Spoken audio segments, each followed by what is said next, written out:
Good afternoon and welcome to today's post-cabinet press conference. We have 4 ministers with us today. We'll first hear from the Minister of Works and Transport, the Honourable Fitzgerald Hinds. Then we'll hear from the Minister of Social Development and Family Services, the Honourable Cheyenne Critchlow, and the Minister of Rural Development and Local Government, the Honourable Franklin Khan. Now we're going to start with Minister Hinds, and we'll have the other ministers follow. Thank you very much.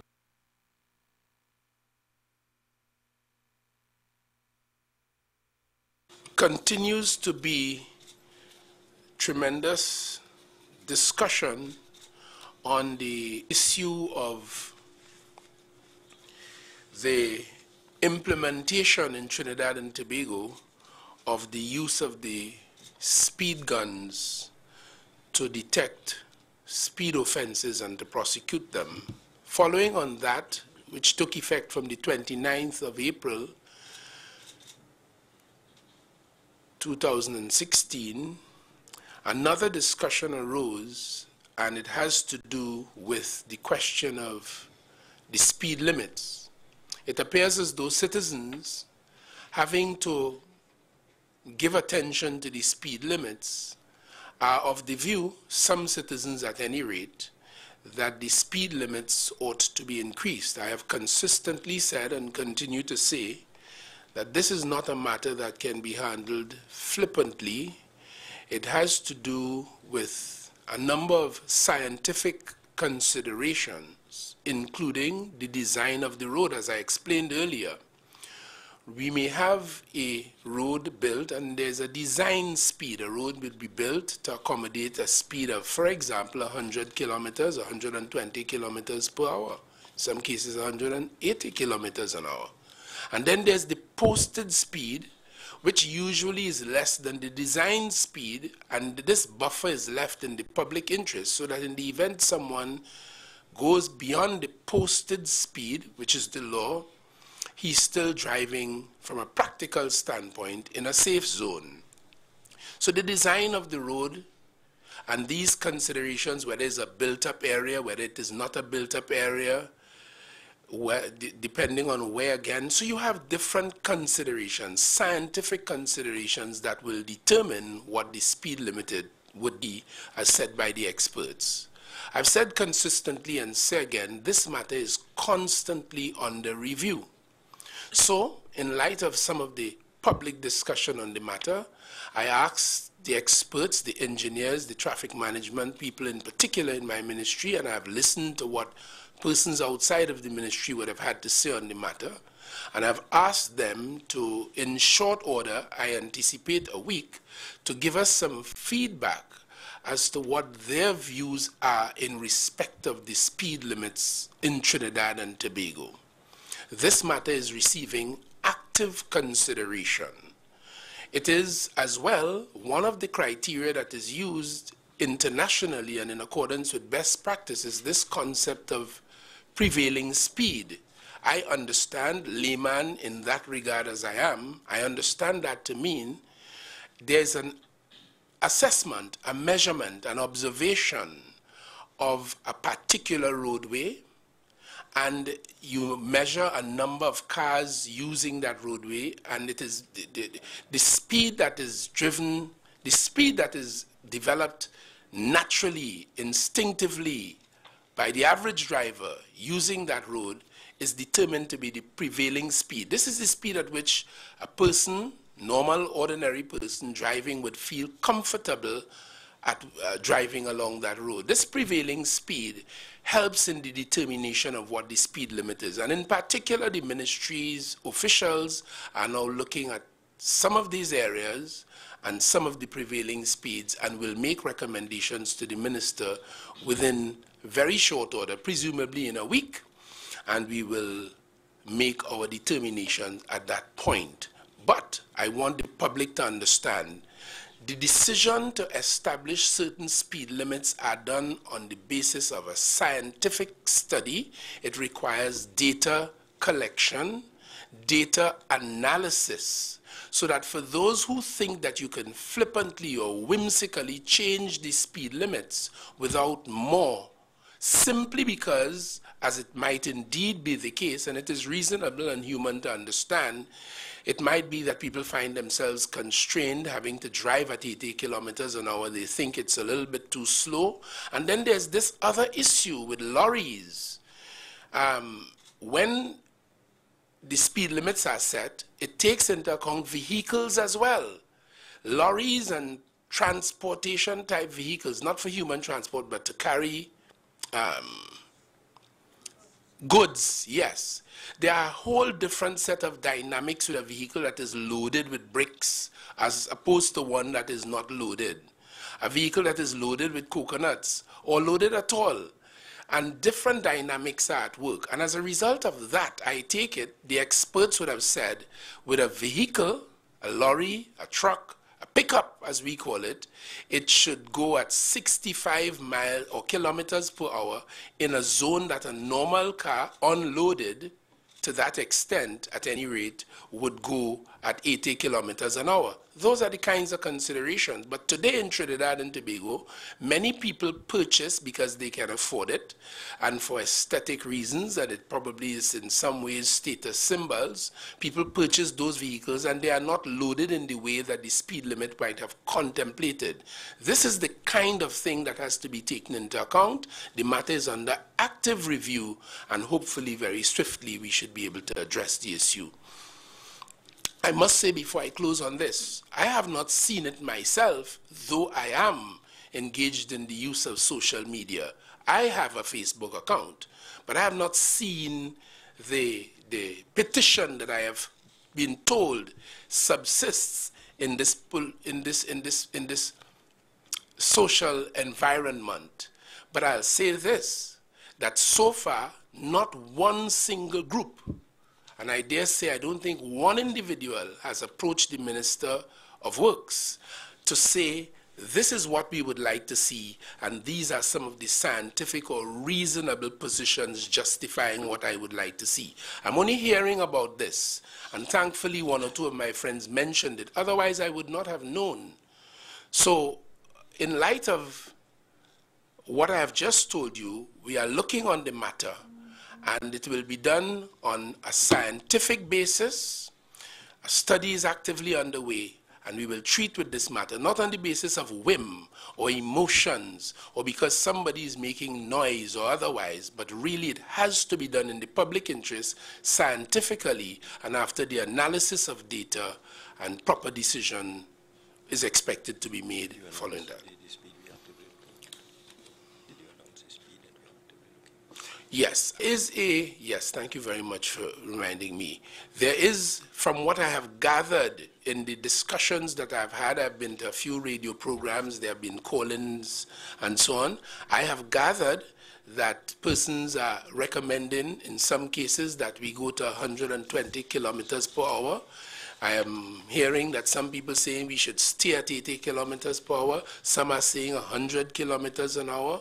We are doing this assessment, and we are giving active consideration to the possibility of going to 100 kilometers an hour in certain specific areas, certain specific roadways. The two highways in particular, that is what we are looking at in this short time that we have to do it. That's what we are looking at, and I should keep the nation posted as we proceed. Thank you very much. Thank you very much, Minister Hinds. We now hear from Minister Critchlow. Good afternoon, ladies and gentlemen. Sorry. Good afternoon, ladies and gentlemen. Earlier this week, there was a newspaper report which would have indicated that approximately 11,800 persons who are recipients of the food card would have experienced an interruption of payment. So I just want to provide the nation with some additional information with respect to that decision. The ministry currently services 175,000 grant recipients. In an effort to become more effective and to improve efficiencies, in 2014, a decision was taken to move to the biometric system. This is a system that would help to ensure the elimination of leakages and irregularities in the system. The ministry decided that it would target those persons in receipt of the food card first, so the enrollment process would have focused initially on persons who were in receipt of the food cards. There are approximately 46,296 such persons. The ministry would have embarked on a comprehensive exercise to have those persons enrolled during the period July 2014 to July 2015. Of that 46,296 persons, only 33,681 persons came forward.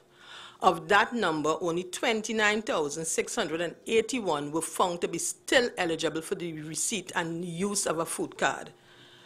What that would have meant is that by removing those 4,000 persons, it would have saved the government leakages to the cost of $25 million annually. And just to let the public know that those persons would have been using food cards that would have been granted to recipients who would have either migrated or would have died, or they would have just passed them on to friends and family. So that leakage could not have continued, and so a decision was taken to remove them, and that would have resulted in a savings of $25 million.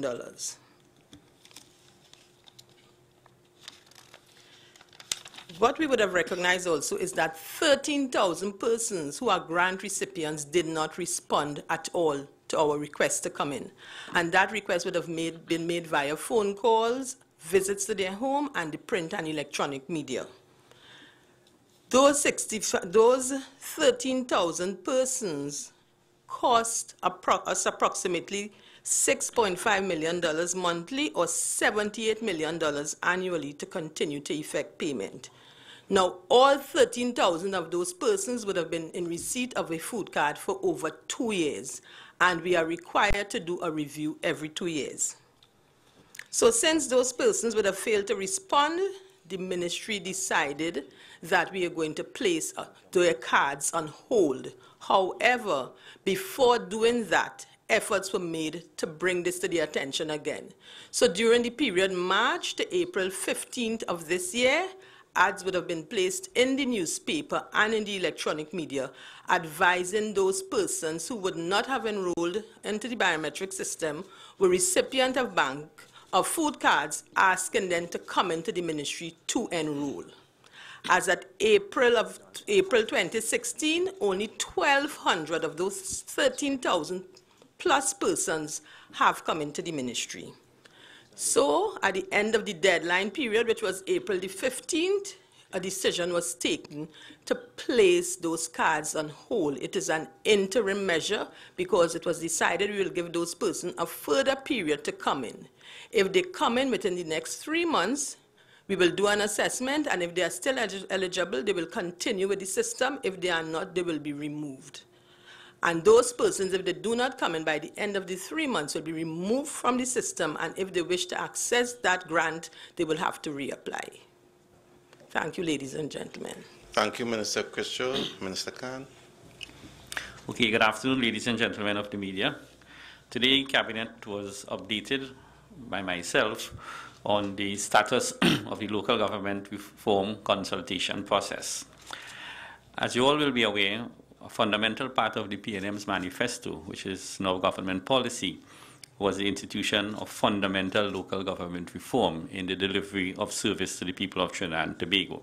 In that context, the Ministry of Rural Development and Local Government initiated a series of consultations, 14 in Trinidad, 1 in each municipal corporation, and we had a meeting with the Tobago House of Assembly, so 15 in all. The process started in San Fernando, where we held our first consultation. This was attended by the Prime Minister, where he engaged the audience, and it concluded 2 weeks ago in Diego Martin, where the Prime Minister again attended the consultation and gave us some wrap-up comments. I want to go on record as saying the consultation was well received. I think everybody in this country is in support, by and large, with the whole process of devolution of power and authority through the municipal corporations. And I must say so that both in terms of PNM Control Corporation and UNC Control Corporation, we had basically the same sentiments. I just want to deal specifically now with the key areas of reform that was proposed. first and foremost was the collection and retention of land and building or property taxes by the regional corporation. This will call for fundamental changes in legislation, because as we speak, there's one account in the government, the consolidated account. We'll be changing the legislation so that these 14 corporations can have collect taxes and retain taxes and spend the taxes within their jurisdiction. The second aspect of the reform, it will be giving some form of executive authority to the municipal corporations along similar lines as the Tobago House of Assembly. And mind you, I'm not saying identical to the Tobago House of Assembly, but similar to the Tobago House of Assembly model. We'll be significantly increasing the municipal police force. We plan to recruit 100 municipal police officers per corporation to strengthen the police service and to really do a lot of the community policing there is still a gap within the implementation of the police service. They will also call for legislative changes here, because as we speak, the municipal police falls under the Public Service Association and the Statutory Authority Service Commission. However, they are police officers precepted, licensed to carry firearm, to do investigation and to do police work. In principle, they're supposed to fall under the Police Service Commission. And in particular, they are officers. They can misbehave also.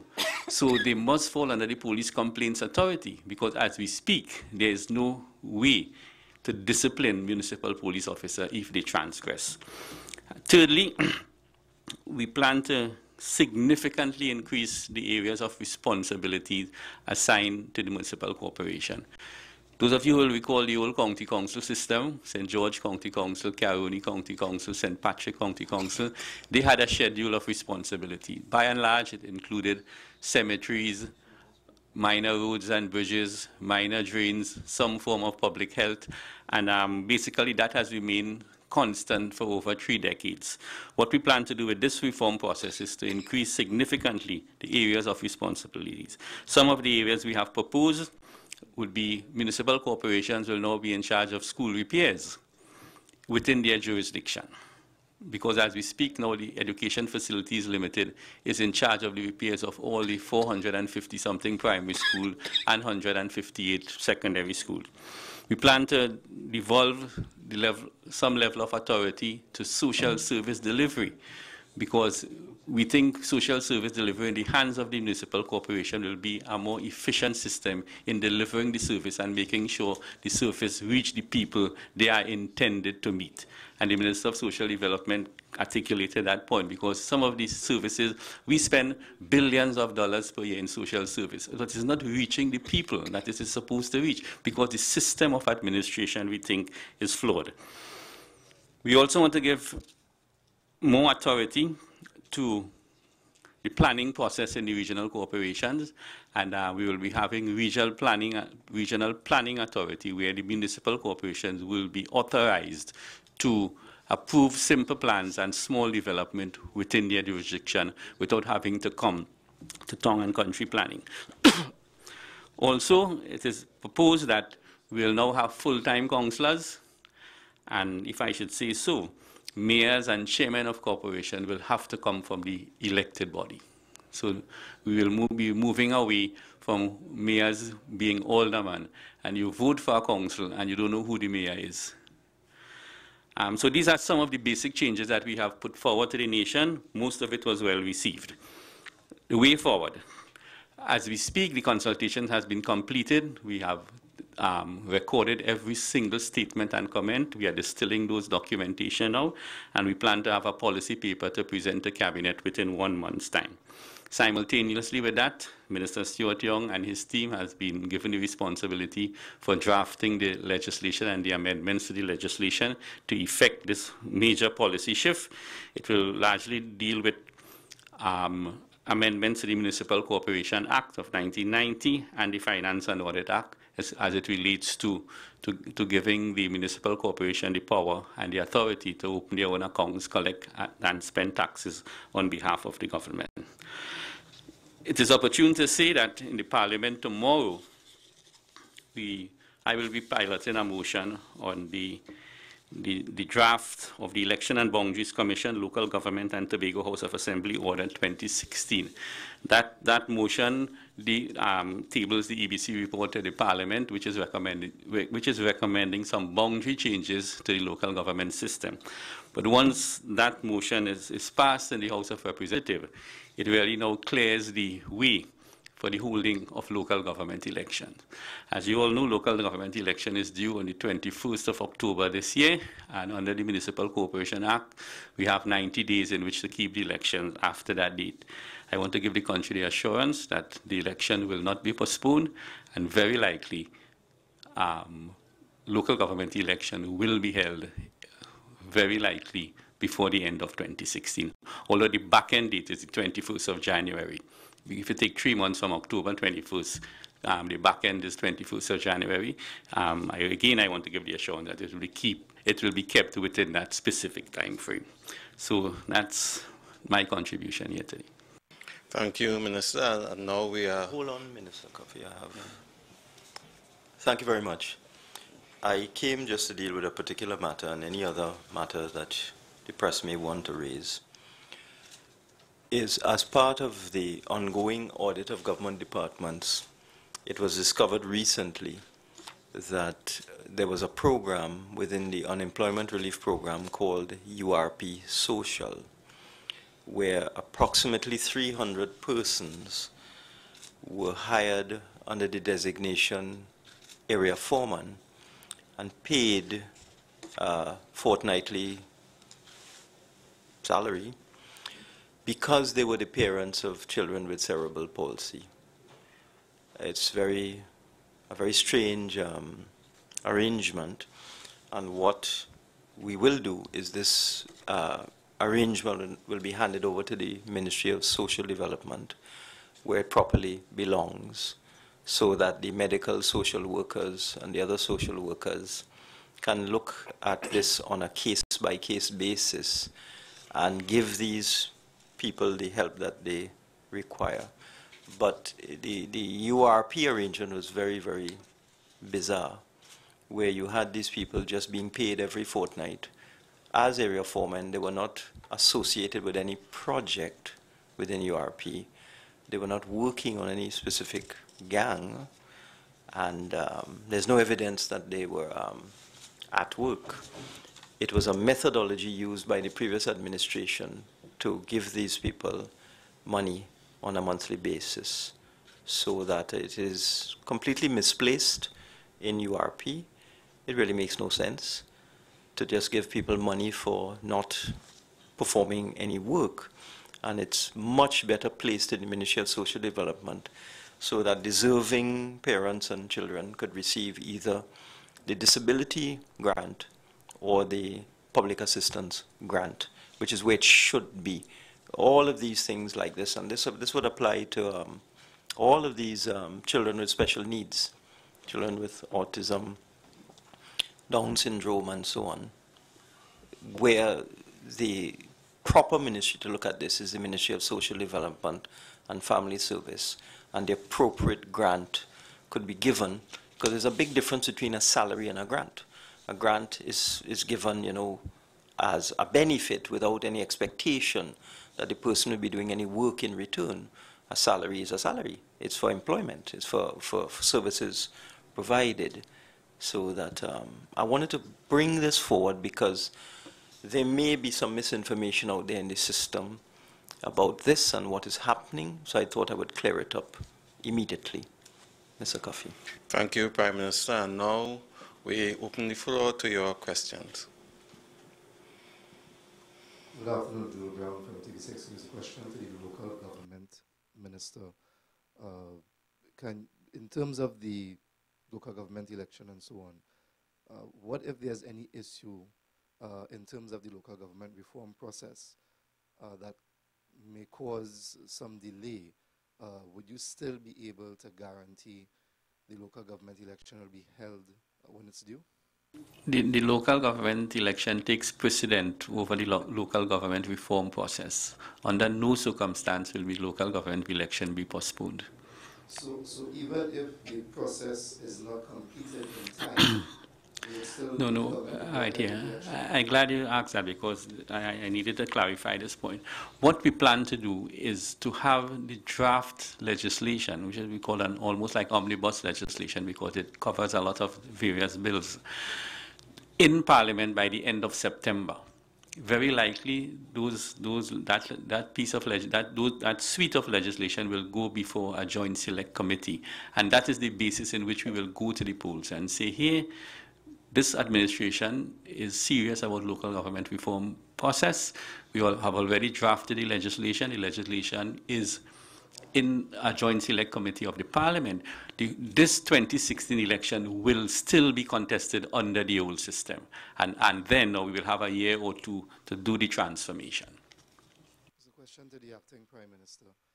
Given the situation that is going on in Venezuela, and we've seen reports of an increase in terms of migration from Venezuela to Trinidad, especially in the Cedros area, is this something government is looking at in terms of, as a major concern, security or immigration, other issues? Yes, in fact, last week I had asked the Minister of National Security to report on the numbers of Venezuelan nationals who were entering Trinidad and Tobago, whether by sea or by air, and whether they were returning to Venezuela or leaving the jurisdiction at the end of their stay. And the preliminary numbers that I've received is that between January of this year, January 1st, and the 10th of May, approximately 14,000 Venezuelan nationals entered ports of entry, lawful ports of entry, because you have to understand the port in Cedros is a lawful port of entry, so that Venezuelan nationals can enter Trinidad and Tobago through the port in Cedros because there is an immigration posting there.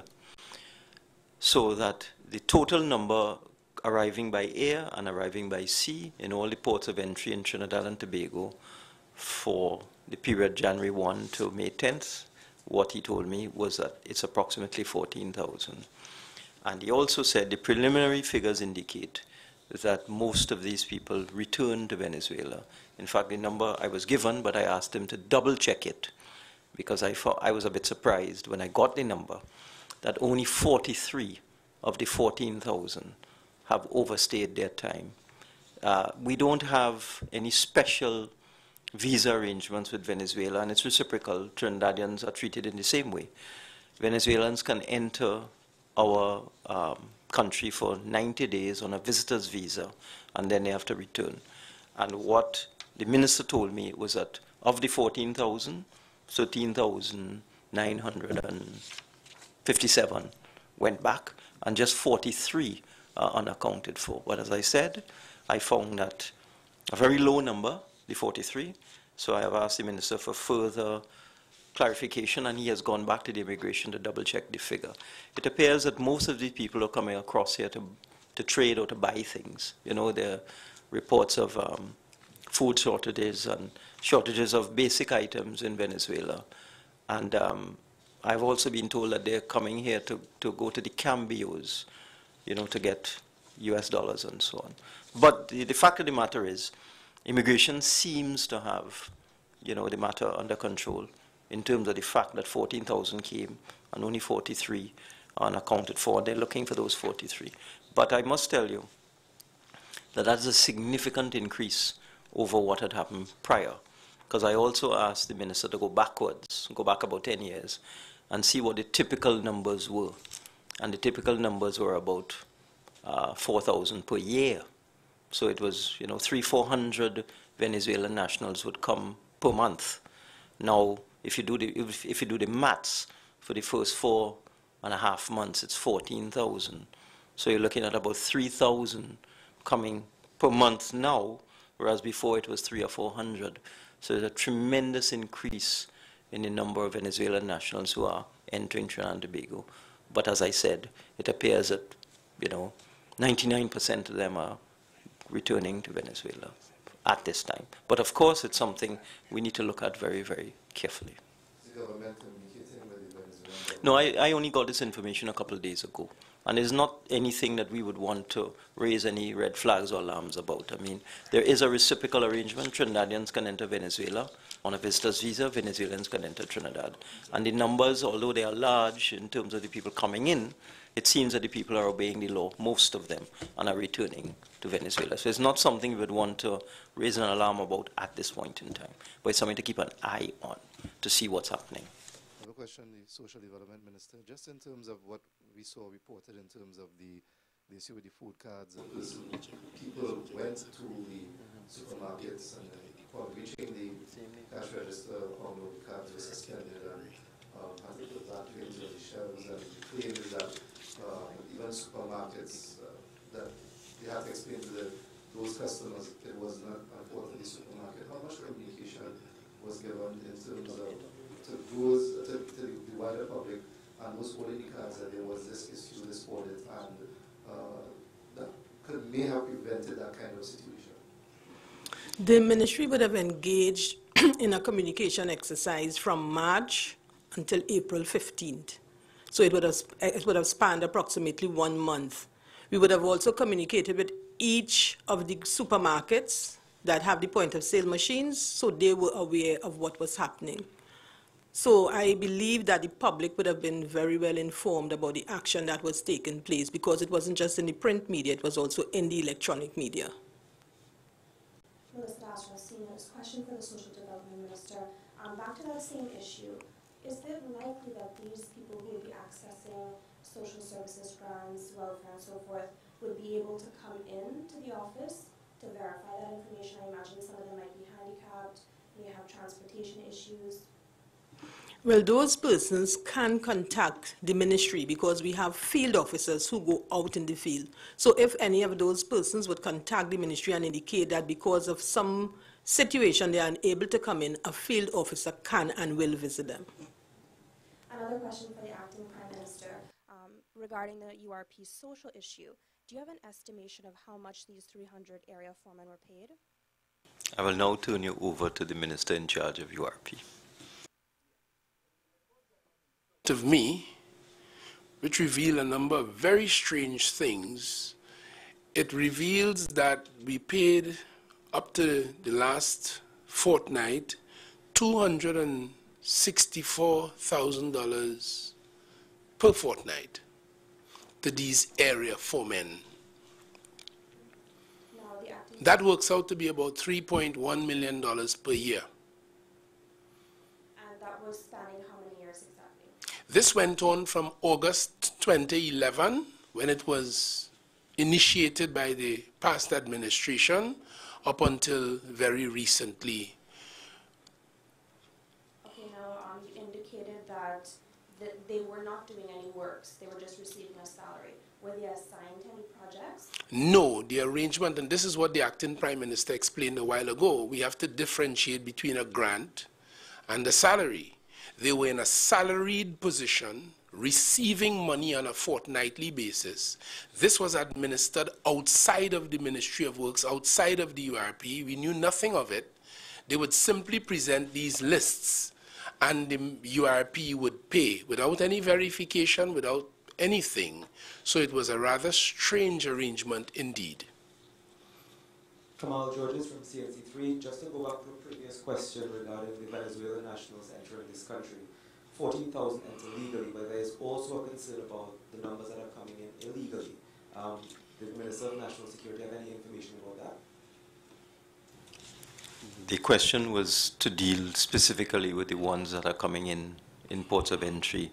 There's no need for them to come in illegally, because they are allowed to come in on a visitor's visa for 90 days, so that the view is, the information I got, the feedback I got, is that the vast majority are coming in legally, and the numbers of illegals is very, very small. What happens is they become an illegal when they overstay their time, so that the numbers of Venezuelans coming in who are not passing through the official ports of entry or are not appearing on the official database is small. But the problem is that the ones that overstay their time. A question to the Minister of Works regarding the speed limit. He said any changes should be dependent on scientific data. earlier this week, a transport engineer said that over a 6 to 7 year period, I think there was a study done on the Churchill Roosevelt Highway and along Rice Road to, I guess, gather information about driving patterns. But there's a concern about where that information is. Can you say whether or not that information is available to the ministry at this point?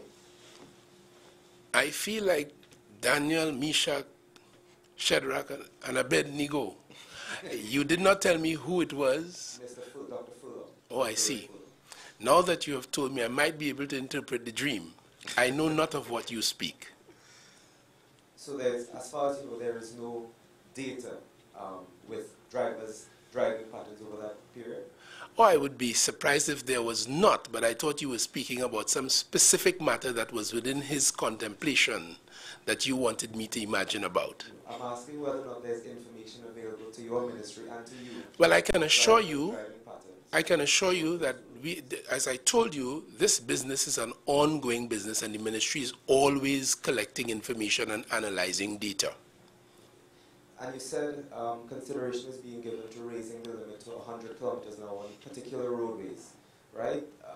After a measurement of the prevailing speed and assessment of that.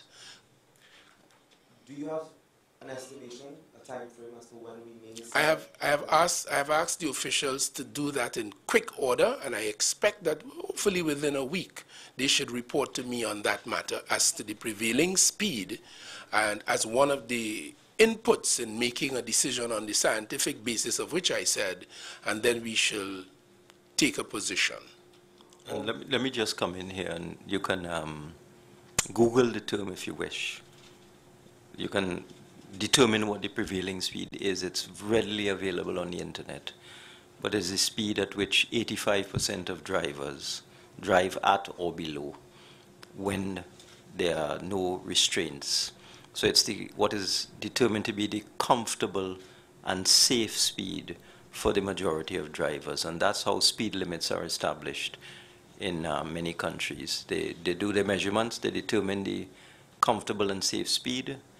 It's called the prevailing speed in the literature, and the speed limit is closely associated with that. And what the minister is telling you is that based on the information available at this point in time, it appears that it would not be unwise to establish a speed limit of 100 kilometers an hour on the main north-south arterial highway, Uriah Butler, into Solomon Hochoy, and the main east-west Beetham Highway into Churchill Roosevelt, and that all of the other roads will be looked at in terms of speeds, and any anomalies, such as the anomaly with the cargo vans and the pickups, there's an anomaly, the 65 kilometer per hour anomaly, all of that will be looked at. Okay? I also just have one other question on the issue of enforcement and tolerance levels. I think in most jurisdictions, there are tolerance levels that you may be allowed to be 10% above the limit before you're ticketed. But last week, for example, a number of drivers of lorries complained that they were at 68, 3 kilometers above the 65, and they were also ticketed. And I'm wondering if, in consideration, there will be an attempt to allow some tolerance for drivers, because you could go over 65 very easily and not even know. Well, you ought to pay close attention to the laws of Trinidad and Tobago. I'll start there. However, I think, yes, and cars are designed in such a way that looking at the speedometer would not necessarily adversely affect the way and the safety with which you ought to drive. However, that particular matter as to enforcement of the law would be better directed to the Commissioner of Police. We can't interfere with what they do. But I would say, I am aware that in other jurisdictions there is some leeway given, but that will have to be a matter of law. You can't leave that up to the discretion of the officer, because one officer might say, all right, I'll allow it at 5 kilometers over, another one might say 10. You can't leave it up to the individual discretion of the officer. So that's a matter, once it is formalized, and once it's the view of all the authorities concerned, that there should be a little leeway, that will have to be formalized in a regulation or in the law. I noticed the acting Prime Minister mentioned the Beetham Highway and the Solomon Hochoy. What about the Diego Martin Highway up to, well, right through down to the Wendy Fitzgerald and the other lanes. Well, I don't want to steal the thunder of the Minister of Works and Transport, but we had a conversation this morning with the engineers from the traffic management branch of the ministry, unit I think, unit or branch, I'm not sure which one it is. And they are looking at a recommendation to adjust the speed limit on the Diego Martin Highway.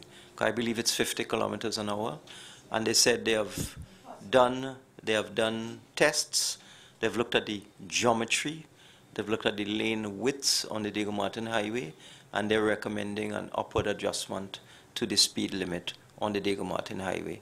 But it has all been done scientifically. The reason why I asked Minister Hinds to come today is that I didn't want this thing to become, you know, an issue that has a life of its own and it just gets out of control.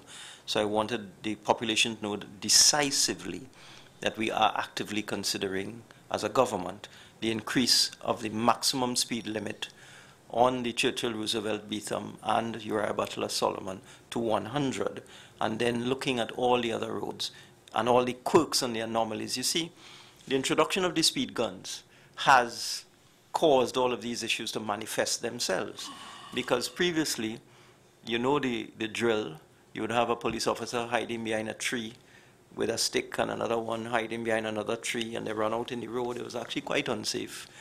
And that method of determining speed really was largely discontinued for all sorts of reasons. It was inaccurate, so it could be challenged in the court. It was unsafe because the policeman had to come out in the middle of the road and stop you. So the concept of the speed gun came in. Now that the speed guns are actually in effect, or these anomalies are now manifesting themselves, and this is quite normal. You know, this often happens when a newer measure is implemented, that you see slight anomalies coming out. So we thought we wanted to be decisive about this to kind of ease the tension where this is concerned and state the government's intentions clearly and decisively. I would like to take the opportunity, if I may, based on my own observations and from the reports that I've been having, I would like to congratulate the driving public of Trinidad and Tobago, who seem to have reacted very beautifully, very positively to the implementation of the speed guns. I see approaches to a new driving culture, and some people are reporting that the place feels a lot safer, a lot cleaner, a lot healthier on the roads, and I would like to congratulate the citizens of Trinidad and Tobago in that regard. And let me just come in. There's an editorial in The Guardian today. One of the points made, which is, in my view, correct, is that the imposition of a 80 kilometer an hour speed limit on the main north-south and east-west highways has caused some issues with productivity and loss of man-hours on the road. So in all of these things, you need to balance. You need to balance safety, you need to balance convenience, you need to balance productivity.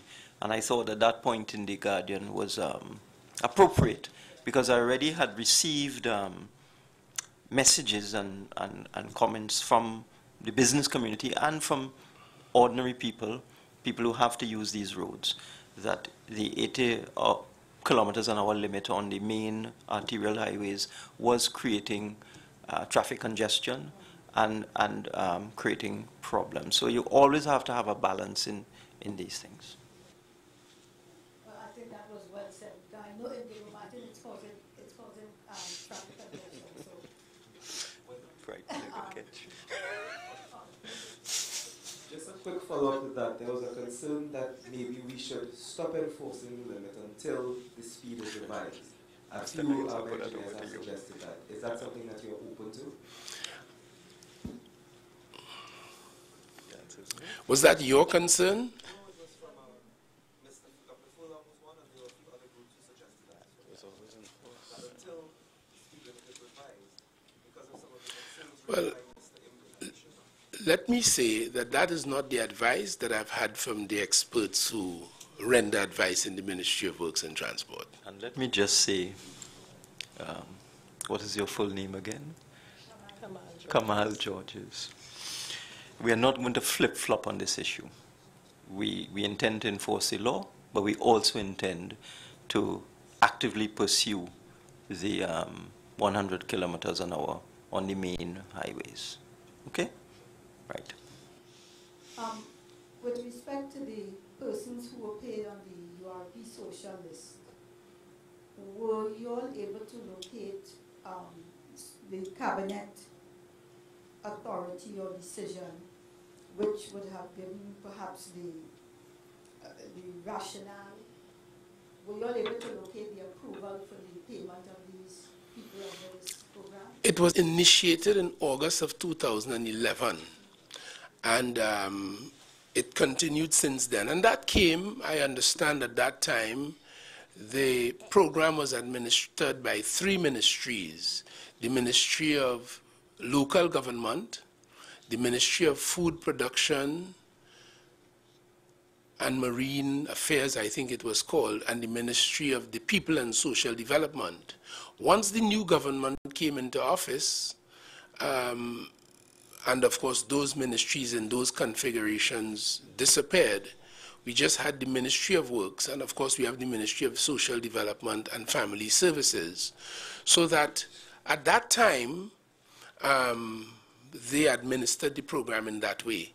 The program is now not properly set within the Ministry of Works and Transport, and this is the reason why we're taking the action, so that it be set in the Ministry of Social Development, Family Services, where it could be administered thereafter and more properly scrutinized. Because, I mean, I have gone through some of these documents, and it was just interesting. I saw, you know, a name that is familiar to me, surprised me a bit. And I also just took note of the same name with 2 different ID cards. So there's a lot to be had inside of here. But that is not the real issue. The real issue now is our policy dictates that we look at efficiency and value for money and proper organization of public affairs, and we consider that what we are doing here now is in keeping with that policy.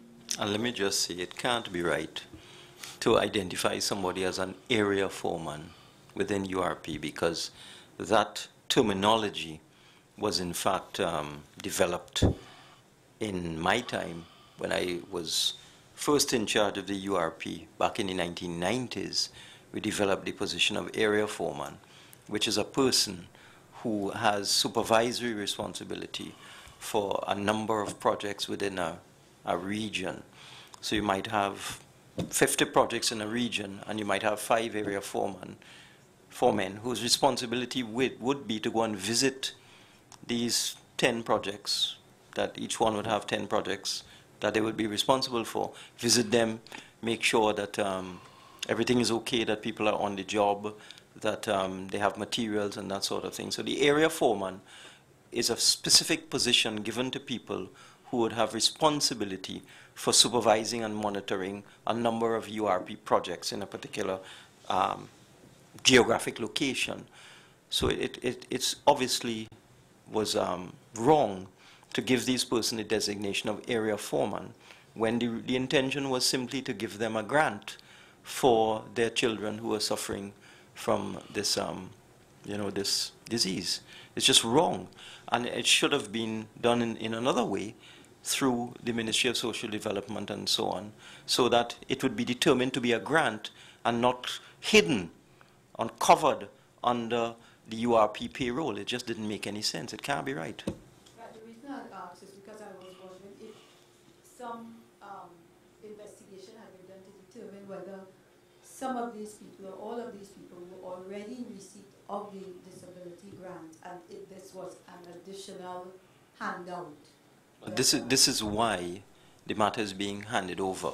The responsibility to dealing with these special needs children that was previously being dealt with in this way through the RP is now being handed over to the Ministry of Social Development and Family Services, because they will have the records with respect to persons who would already be in receipt of the disability grant and the public assistance. So they will know. So if there's any duplication, because it's quite possible, there may have been 1 or 2 who were already in receipt of disability or public assistance and also getting this URP stipend and also being gainfully employed, maybe even in the public service. You never know.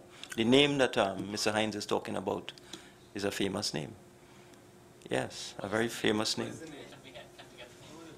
But we don't know if it's the same person. We don't know. If the person comes from the same area, we don't know if there could be two people from the same place. So we don't want to give you the name. But in addition to that, because of the way this thing was run, the URP office simply received this pile of names on a fortnightly basis. We had no way of knowing, even as a matter of fact, whether the person claiming this salary in the Ministry of Works and Transport was in fact the parent of a child who suffered with this condition. So there's really a whole lot to be done and to be seen in this. So for all of those reasons, and if you look at the information, in some cases they tell you that there's an association with one of the homes, like Lady Ho Choi Home. But in other cases, there are special schools and things like that. One or two of them have that. Some of them don't. Some of them is no longer working. Some of them, there's no, there's no association with a home for a child who has special needs. So the information looks very odd. That in some cases you could say, all right, this looks as if this is the parent of a child who is suffering from cerebral palsy. But in others, there's incomplete information, and it's quite possible that that person is not the parent of a child with cerebral palsy or any other disease of that nature. Minister Khan, you had said last December that you had planned to retire the Ministry of Local Government within 1 year, and that the policemen, 1,400 policemen, would have been in place by the second quarter of this year. As we speak, I've prepared a note for Cabinet to bring about this recruitment of 100 municipal police officers, but I have sent it to the Minister of National Security for his comment, obviously, and also the Minister in the Ministry of the Attorney General, Minister Young, who is dealing with the legislative matters. I can't recall that I said the ministry will be retired in 1 year, but if I did so, I'll have to revise that timetable, because obviously we will be completed the legislation by the end of this year, but the legislation would not be passed in both houses until such time, and then there will be a transition period, which will probably take two years again. So I will still hold the title, subject to the approval of the Prime Minister, of Minister of Rural Development and Local Government. And we have to kind of wrap up now, but Mr. Davis apparently is waiting to the end to ambush us. We're sorry, we only had one microphone. Just a question to Minister Khan, actually. You mentioned that the upcoming election will still be under the old system. Yes, it will. So does that mean, just to confirm, will it be proportional representation?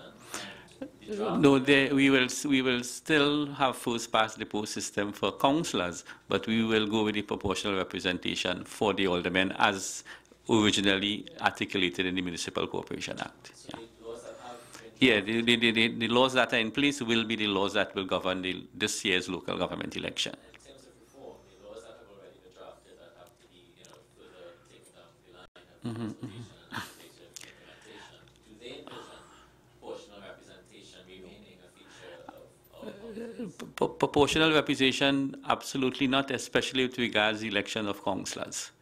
The jury is still out on whether we will keep the component for the aldermen, but that is still under active discussion. And just one more, Henry. You mentioned municipal police. I think there has been a long-standing issue of payment of equal pay and what have you. That was the subject of a Privy Council judgment, and that is being actively handled by the Attorney General as we speak. But I cannot give you that timeline right now, but we are aware of it, and we will comply with the Privy Council. And ladies and gentlemen, could I now ask Mr. Davis to ask us all of his questions? Thank you very much. Good afternoon. Of course, Ray Davis, Power 102.1 FM. Could the Cabinet discuss this matter of, or does Trinidad and Tobago, in fact, have a bid to stage the finals and semi-finals of the Caribbean Premier League T20. Of course, it's been mooted in the newspaper that there's a question of foreign exchange and, you know, we wanting to pay in TT dollars. Also, I can continue to ask. How many questions do you have? Just one each, yes. There was a newspaper report, minuscule as it was, indicating that there might have been a threat on the lives of the President of Ghana, at which country our Prime Minister, Dr. Keith Rowley, is visiting. I didn't get a public disclaimer. Some people may have been concerned about it, although we have heard something from Minister Stuart Young with respect to it being a hoax or not. Also, in the context of the advent of the rainy season, did Cabinet discuss any contingency plans that they have in train to make people have a feel safe or care-feel situation there? In the context of the Minister of Social Development, and we're talking about, is there a matter of fraud that arises in the context of those food cards? Similarly for Minister of Works in the context of that URP situation? And finally, to the Minister of Local Government, yes, to the Minister of us, yes, so you obviously asked somebody twice. Of course. Having done such copious work, are you going to present then, you know, one volume of work that you can have to all the yes. Let's start with the last question first. Actually, what we plan is one more round of consultation. After the policy paper has been adopted by Cabinet, after the legislation has been drafted, before we take it to the Parliament, we will have one final round of consultation, but it wouldn't be 14, it will probably be 2, one in North, one in South. Minister Critchell. Mr. Davis, I would not want to pronounce and say that it is fraud. What I can say to you is that a number of irregularities have been identified, and we are looking at them. We are in the process of having an audit done, and that the findings will determine the way forward.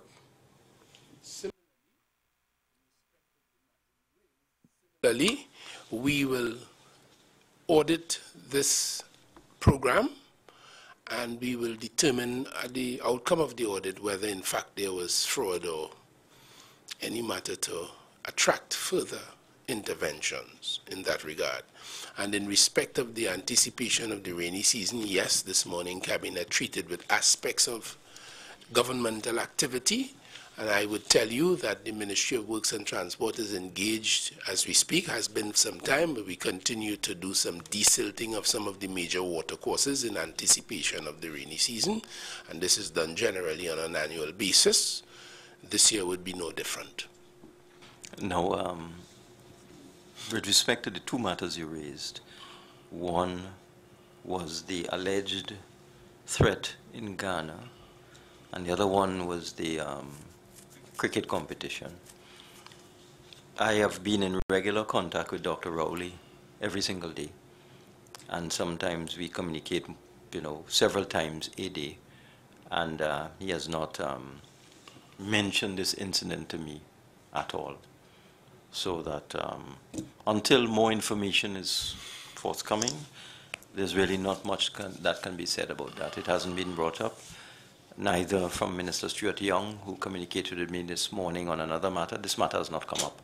So as to whether it was real or whether it was a hoax, I'm in no position to say, because the people involved who were in Ghana, the substantive Prime Minister and the Minister in the office, have not said anything. Getting on with their business as planned. So that's even if it did happen, it has not affected the work that the team was doing in Ghana, you know, trying to find new markets, new business opportunities for Trinidad and Tobago.